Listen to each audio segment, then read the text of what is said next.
రాష్ట్ర అధ్యక్షులు బోడే రామచంద్ర యాదవ్ గారు ఈ ప్రభుత్వాన్ని బీసీల హక్కుల కోసం 5 డిమాండ్లతో బీసీ సింహగర్జనను ఫిబ్రవరి 22వ తారీఖు నిర్వహించడం జరిగింది. ఆ బీసీ సింహగర్జనలో ఏవైతే ప్రధాన డిమాండ్లు ఉన్నాయో అవి 1 బీసీ రక్షణ చట్టం, 2వది అమరావతి రాజధానిలో 1000 ఎకరాల భూమిని కేటాయించాలి. అదేవిధంగా ఏవైతే కార్పొరేషన్లు ఏర్పాటు చేశారో ఆ కార్పొరేషన్లకు నిధులు ఏర్పాటు చేయాలి. అదేవిధంగా కులగణన జరగాలి. 44% రిజర్వేషన్లు విద్యా ఉద్యోగాలలో, అదేవిధంగా చట్టసభల్లో కూడా ఈ 44% అమలు చేయాలనే డిమాండ్లతోటి 31వ తారీఖు వరకు గడువు పెట్టడం జరిగింది ప్రభుత్వానికి. కానీ 31వ తారీఖు వరకు వేచి చూశాం.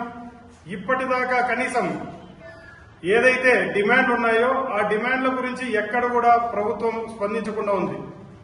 ఆ స్పందించకుండా పోవడంతో రాష్ట్రంలో ఉన్న ప్రతి కలెక్టరేట్లో కూడా మా వినతి పత్రాలు ఇవ్వడం, ప్రభుత్వాన్ని స్పందించాలని కోరడం జరిగింది. కానీ ప్రభుత్వం ఇప్పటిదాకా బీసీలు అంటే పట్టని విధంగా కనీసం న్యాయమైన కోరికలను కోరుతుంటే కూడా ఇప్పటిదాకా కనీసం ప్రభుత్వంలో చలనం లేకుండా ఉంది. కాబట్టి బోడే రామచంద్ర యాదవ్ గారు బీసీవై పార్టీ అధ్యక్షులు ఈ నిర్ణయాన్ని తీసుకున్నారు. ఆమరణ నిరాహార దీక్ష చేయడం. ఏప్రిల్ 11వ తారీఖున ఆమరణ నిరాహార దీక్షకు పూనుకున్నారు. కాబట్టి ఇప్పటికైనా ప్రభుత్వం ముందుకొచ్చి ఏదైతే న్యాయమైన డిమాండ్లు ఉన్నాయో, మీరు ఏ రోజైతే మా ప్రభుత్వం మేము బీసీల వెన్నెముక మా పార్టీకి అని మీరు ఎప్పుడు చెప్పుకుంటూ ఓట్లు మాత్రం వేపించుకొని ఫలితాలను ఇచ్చే సమయంలో మాత్రం మీరు కనీసం బీసీల వైపు ఆలోచన కూడా చేయకుండా ఉన్నారు. నిజంగా మీరు బీసీలకు న్యాయం చేసే విధంగా అయితే ఇది బీసీలకు రక్షణ చట్టం ఎంత ఇంపార్టెంటో, 1000 ఎకరాల భూమి ఎంత ఇంపార్టెంట్ అన్నీ తెలుసు. కాబట్టి కనీసం మీరు ఎందుకు ఇవ్వలేకపోతున్నారో చంద్రబాబు నాయుడు గారు ఈ రోజు బయట వచ్చి కనీసం ఈ డిమాండ్లను మేము ఈ కారణం వల్ల ఇవ్వలేకపోతున్నామని చెప్పి మాట్లాడాల్సింది కోరుతున్నాం. అట్లా ఇవ్వలేని మీ పక్షంలో ఖచ్చితంగా మీరు బీసీలందరూ కూడా మీకు బుద్ధి చెప్పడానికి సిద్ధంగా ఉన్నారు. కాబట్టి 11వ తారీఖు వరకు వేచి చూసి ఆ తర్వాత నిరాహార దీక్ష చేస్తే ఖచ్చితంగా మీ ప్రభుత్వం కోరడం ఖచ్చితంగా జరుగుతుంది. బీసీలు అనే వాళ్ళు ఏమో మీకు చూపించడానికి సిద్ధంగా ఉన్నారు. తరతరాలుగా బీసీలు అణగదొక్కబడుతుంది మనకందరికీ తెలిసిన విషయమే.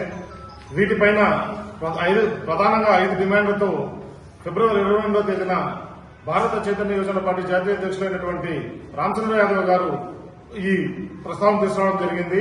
దీనిపైన ఆ రోజే మార్చి 31వ తేదీ లోపల దీనిపైన పరిష్కారం దిశగా ప్రభుత్వం స్పందించిన ఎడల ఏప్రిల్ 11వ తేదీన నేను ఆమరణ నిరాహార దీక్ష చేస్తాను అని చెప్పేసి ఆ రోజు ప్రకటన చేయడం జరిగింది. కానీ ప్రభుత్వం ఇప్పటి వరకు నిమ్మకు నీరెత్తినట్టుగా నిద్రపోతా ఉంది. దీనిపైన ఎటువంటి స్పందన లేదు. మేమందరూ కూడా కలిసి ప్రతి ఒక్క జిల్లాలోన కలెక్టర్లకు కూడా వినతి పత్రం ఇవ్వడం కూడా జరిగింది.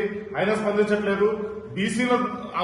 బీసీలో చేసిన ఓట్లతోనే, బీసీల సపోర్ట్ తోనే ఈ రోజు అధికారంలో ఉన్నటువంటి పార్టీ, ఇప్పుడున్న పార్టీ కావచ్చు, ఇంతకు ముందున్న పార్టీ కావచ్చు, తరతరాలుగా ఇదే జరుగుతున్నాయి. కానీ ఈ రోజు బీసీల కోసం అడుగుతున్న మెయిన్ ఎన్నో ఉన్నాయి. దాంట్లో మెయిన్ గా మాకు బీసీలకు రక్షణ చట్టం కావచ్చు, అమరావతిలో 1000 ఎకరాల భూమి కావచ్చు, బీసీ కులాల కార్పొరేషన్ పేరుకు మాత్రమే ఉన్నటువంటి కార్పొరేషన్ నిధులు కావచ్చు, సమగ్ర కులాలను కావచ్చు, చట్టసభల్లో విద్యా సంస్థల్లో అన్నింటిలో కూడా 44% రిజర్వేషన్లు కావాలని మెయిన్ 5 పాయింట్లు పెడితే కనీసం వాటిపైన కూడా స్పందించకుండా ఉండడం ఈ రోజు చాలా బాధాకరంగా ఉంది. ప్రభుత్వాన్ని ఒకటే హెచ్చరిస్తున్నాం. ఈ 11వ తేదీ నుండి మీకు హెచ్చరిస్తున్నాం. 11వ తేదీ లోపల కానీ 10వ తేదీ లోపల కానీ మీరు కానీ వీటిపైన స్పందించడం 11వ తేదీ ఖచ్చితంగా విజయవాడలో ఉన్నటువంటి పూలే మండల్ భవన్ బీసీవై పార్టీ కార్యాలయం ముందర ఈ ఆమరణ నిరాహార దీక్ష అనేది చేపట్టబోతున్నారు. దీనికి రాష్ట్రంలో ఉన్నటువంటి నలుమూలల్లో ఉన్నటువంటి బీసీలందరూ కూడా పాల్గొంటున్నారు. మా సత్తా ఏంటి మీకు చూపిస్తాము, ఖబర్దారు అని చెప్పేసి కూడా హెచ్చరిస్తున్నాం. Thank you. వెలుగులు నింపడానికి ప్రాణ త్యాగానికి సిద్ధపడినటువంటి భారత చైతన్య యోజన పార్టీ జాతీయ అధ్యక్షులు బోడే రామచంద్ర యాదవ్ గారిని అభినందించాల్సిన అవసరం ఉంది. ఇప్పటి వరకు ఎంతో మంది నాయకులను చూసాం. పబ్బం గడుపుకొని పోయారే తప్ప బీసీల అభ్యున్నతికి పాటుపడినటువంటి నాయకుడు, ప్రాణాన్ని పణంగా పెట్టి బీసీల జీవితాల్లో వెలుగులు నింపాలని ఆకాంక్షిస్తున్నటువంటి నాయకుడు రామచంద్ర యాదవ్. వేరే ఇతరత్రా పార్టీల్లో ఊడిగం చేస్తున్నటువంటి బీసీలందరూ కూడా ఏకమై మన నాయకుడికి మద్దతు తెలిపి మన భవిష్యత్తుకి బంగారు బాట చేసుకోవడానికి రామచంద్ర యాదవ్ గారు చేస్తున్నటువంటి ఈ యొక్క కార్యక్రమంలో మనమందరం ప్రభుత్వాన్ని హెచ్చరించాల్సిన అవసరం ఎంతైనా ఉంది. కాబట్టి మన అందరం అన్ని బీసీ కులాలు ఏకమై రామచంద్ర యాదవ్కి సంఘీభావం తెలిపి ఈ యొక్క కార్యక్రమాన్ని విజయవంతం చేయాలి, మన లక్ష్యాలని సాధించుకోవాలని ఆకాంక్షిస్తూ తెలియజేస్తుంది. Thank you. ఈరోజు అన్ని జిల్లా మీడియా కేంద్రాల్లో బీసీవై పార్టీ ఆధ్వర్యంలో ప్రెస్ మీట్ అరేంజ్ చేయడం జరిగింది. ప్రధానంగా బీసీవై పార్టీ జాతీయ అధ్యక్షులు గౌరవనీయులైనటువంటి బోడే రామచంద్ర యాదవ్ గారి పిలుపు మేరకు ఈ నెల 11వ తేదీన అమర నిరాయుధ దీక్ష పిలుపు ఇవ్వడం జరిగింది. ముఖ్యంగా ఏదైతే కూటమి ప్రభుత్వం ఏర్పడిన తర్వాత ప్రధానమైనటువంటి డిమాండ్లు ఒక 5 డిమాండ్లు చెప్పడం జరిగింది.